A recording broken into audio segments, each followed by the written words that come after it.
wanted to highlight Juliana's comment here, talking about how hard it is to keep new pets separated from existing household pets when they first come home, and how imperative it is to do it. There is a reason that intra-household conflict is one of the most emotionally challenging types of behavior cases. In part, it's because you never get a break from it. Unlike, say, leash reactivity, which is happening when your dog is on walks, when they're out on leash, intra-household conflict is something that colors every second of every day. It often requires at least partial and sometimes complete separation of the pets in the home. That is often necessary just to keep everyone physically safe, to prevent the relationship from deteriorating, to prevent negative associations from continuing to strengthen, to give us the best chance of getting back to a state of normalcy between the pets.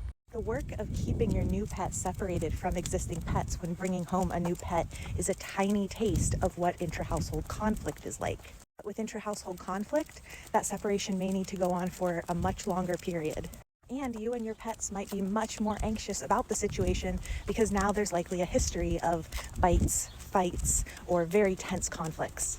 I think many people don't think that initial separation is necessary because they perceive that the animals are getting along well.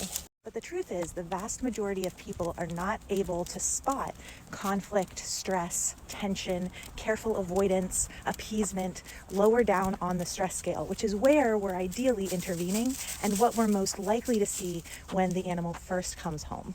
Most often, I hear from my intra-household clients that the dogs got along really well when they first came home, that they didn't start noticing conflict, tension, fights until weeks or even months into the relationship. But then we'll go back and look at videos from when the new pet first came home, and I can help us break down the body language and behavior, and we find that the dogs were really uncomfortable the whole time. Sometimes that discomfort is mistaken for play, or it's mistaken for ignoring each other. We tend to believe that a lack of overt aggression is positive, and that is not the case. It's worth noting, too, that intra-household conflict does not just occur between pets in new relationships. I often see cases of intra-household conflict between pets who have lived together for years. And sometimes the tension and conflicts have been there the whole time, building. Maybe they started with one certain trigger and then began to generalize as the relationship deteriorated. Probably the least common scenario, although it does happen, is sometimes the relationship was genuinely really solid and then something big and scary happened that changed everything.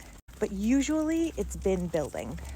If the work of keeping a new pet separated from your other pets while they decompress in the first days and weeks of their time home sounds really challenging, compare it to the idea of having to do it for weeks or months or potentially for the rest of your dog's lives. It is worth taking that time in the beginning.